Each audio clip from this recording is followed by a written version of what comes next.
اللهم صل وسلم وبارك على سيدنا محمد وعلى آل سيدنا محمد. ازيكم حبايبي؟ عاملين ايه؟ يا رب دايما تكونوا بألف خير وصحة وسعادة. كل سنة وانتم طيبين، داخلين على شهر الخير وعلى شهر الكرم. الأشهر الجميلة اللي احنا داخلين عليها لازم نعمل فيها وصفات حلوة وسهلة ومفيدة وموفرة كمان علشان خاطر تنفعنا الأيام الجاية. لأن طبعا زي ما انتم عارفين كل حاجة غالية، فيلا بينا ندخل نعمل مع بعض وصفة سهلة جدا وبسيطة وموفرة كتير جدا. واحسبي اللي انتي عملتيه وتكلفته قد ايه، وهتحسبي جايباه من بره قد ايه، فهتفرق معاكي كتير جدا في البيت. يلا بينا نعمل مع بعض النهارده وصفه سهله وجميله. هنعمل مع بعض طحينه اهي جميله، بصوا، والزيت بتاعها مش فاصل ولا اي حاجه خالص. بصوا، ما اهي انا عاملاها وصباها بقالي شويه والله علشان خاطر اصورها لكم واوريها لكم، وزيتها مش فاصل وزي الفل. متنسونيش في اللايك والشير والسبسكرايب. هنا كده حبايبي معانا ربع كيلو سمسم، ومعانا كوبايه سوداني، ومعانا كوبايه دقيق. ربع كيلو سمسم بلدي متحمص، انا جايباه متحمص، مش جايباه مش متحمص، يعني مش جايباه ابيض، تمام. ومعانا كوبايه دقيق وكوبايه سوداني. يعني هو كان ربع كيلو سوداني بس يعني اتاكل منه شويه، عادي، ده شيء طبيعي. بألف هنا وشفا للي كلوه.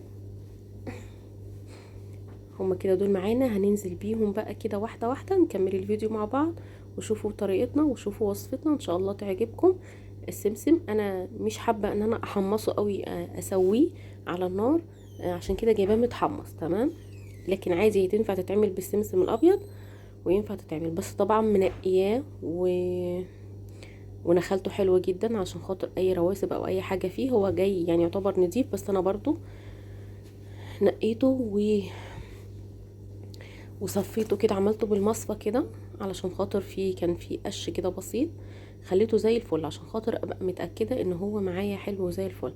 هننزل كده بالسمسم وهننزل بالسوداني في طاسة كده ونحطهم على النار علشان خاطر آه مش نحمصهم، بس عايزين ندفيهم على النار عشان نطير الرطوبة اللي فيهم، تمام. طبعا الطحينة من الحاجات اللي سعرها رافع جدا اليومين دولت، وقلنا نعملها في البيت، والله بجد يا جماعة طعمها جميل جدا جدا عن اللي بنجيبها من بره.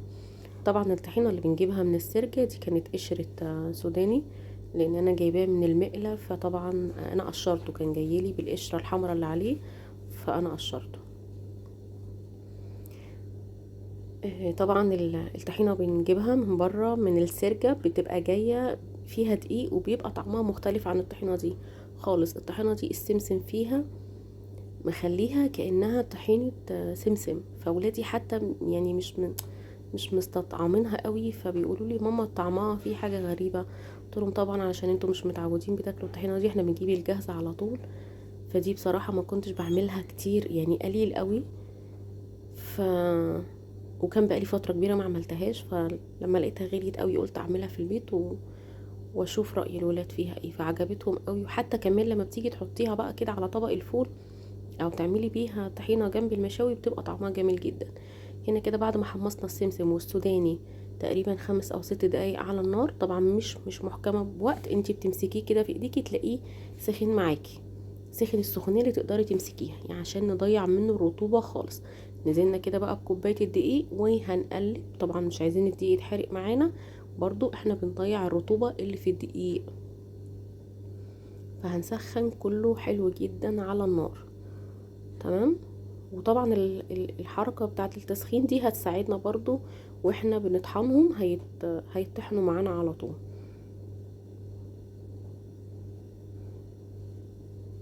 طبعا ايديكي فيهم على طول كده باستمرار، التقليب باستمرار علشان خاطر ما تتلسعش من ناحية. انا بحمر على نار هادية، مش نار عالية قوي، بصوا حتى النار مش باينة معاكم، مش باينة من تحت الطاسة، بس انا بحمر على نار هادية. هنا كده حطينا شوية وطحنتهم كده في المطحنة اللي هي بتاعة الخلاط، المطحنة الصغيرة.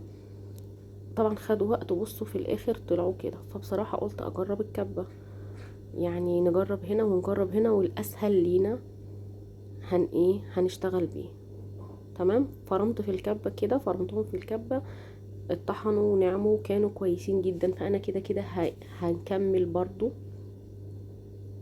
وصفتنا كلها هتبقى في الكبة، فقلت اجربهم. فهفضيهم بقى كده كلهم في طبق واحد. انا حطيتهم كلهم فرمتهم، يعتبر بقية المقدار فرمته كله في الكبة. لا الطبق طلع صغير شوية، قلت افضي بقى في الطبق الاستانلس الكبير. بجد حلو قوي، بيفيدني في وصفات كتير وفي طريقة في عمايل اكل كتير جدا، بينفع جدا كده. ونقلبها بقى، نفك التكتلات مطرح ما ضربناه كده. تمام كده بقى هننزل. اهم حاجة الزيت اللي انت هتشتغلي بيه للطحينة يكون زيت نظيف، زيت مفهوش ريحة. طبعا طبعا بلاش زيت التموين، لان زيت التموين كل المتواجد دلوقتي حاليا بيبقى فيه ريحة. انا اول حاجة بروح اخدها بتأكد اذا كان الزيت مفهوش ريحة. لو فيه ريحة ما باخدش التموين خالص لحد ما يبقى فيه زيت نظيف، او اغير البقال اجيب من زيت من حد تاني. لكن ده زيت انا كنت شارياه، كنت جايباه من فتح الله تقريبا كمان، فكنت جايبه زيت نظيف. هنحط هنا كده مقدار الكوبايات، تقريبا كوبايتين الزيت، وهنضربهم كويس جدا في قلب الكبة قبل ما ابتدي اشتغل بيهم. تمام، علشان خاطر الزيت يختلط مع المواد الجافة بتاعتنا اللي هنحطها، السمسم والسوداني والدقيق. ولما نحطه في البطرمان ما يفصلش. هو طبعا بيفصل مع الوقت مع الركنه، لو انت طبعا استعمالك ليه كتير. يعني انا عاملاه مصوره الفيديو ده تقريبا من 3 اسابيع، ولسه عندي الطحينه طبعا حطاها في التلاجة. فصل شويه، بس كل ما باجي استعمل لما بلاقي شويه زيت طلعوا فوق الوش بروح مقلبه البطرمان كله بالمعلقه اللي انا هاخد بيها، واخد الطحينه بتاعتي. طعمها خطير جدا والله العظيم، بجد جربوا الطريقه دي هتعجبكم. بصوا هنا كده، انا كنت بحاول اوريكم هي الكبه لونها غامق، بس بحاول اضرب واوريكم. بصوا هنا كده اهي، ده كده القوام بتاعها مظبوط. لقيتي القوام تقيل هتخففيها بزيت. هي طبعا ما تفتكروهاش خفيفه، هي لما بتقعد شويه بتريح شويه بتحسيها تقلت شويه. تمام، لقيتي القوام بتاعها تقيل هتخففيها بزيت. دي كده ملح وسكر، هنحط لها زي نص معلقه ملح ومعلقه سكر صغيره زي ماده حفظ كده. كده كانت نص معلقه سكر كبيره ومع نص معلقه ملح كبيره، وضربناهم تاني ضربا مبرحا برضو. وبصوا كده القوام بتاعها نزل ازاي، مش خفيفه ومش تقيله قوي. يعني هي كده، ده قوامها بصراحه عجبني. هنفضيها بقى. معايا بطرمان بتاع عسل. البطرمان ده بجيب فيه كيلو، يعني بشتريه كيلو عسل. هفضي بقى في البطرمانات دي الطحينه بتاعتنا، طبعا مغسوله ومتعقمه ونضيفه وزي الفل، عشان طبعا هنحط فيها حاجه نخزنها فيها او نشيلها فيها، فلازم تبقى نضيفه جدا. تمام، فضيت كده كل كميه الطحينه في البطرمانين، يعتبر كده كيلو، وكيلو التاني ناقص تقريبا ممكن اقل 100 جرام تقريبا.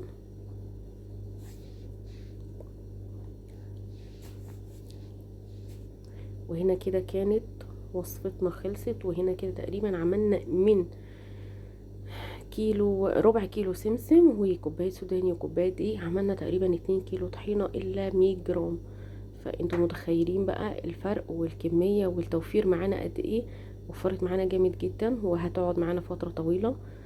فبجد حلوة قوي، جربوها وان شاء الله تعجبكم. ويا رب دايما كده اكون عند حسن ظنكم وتكون وصفاتي بتعجبكم. وما تنسونيش بقى في اللايك والشير والسبسكرايب. الوصفة دي من وصفات رمضان الجميلة ان شاء الله تعجبكم. واشوفكم في فيديو جديد ووصفة جديدة.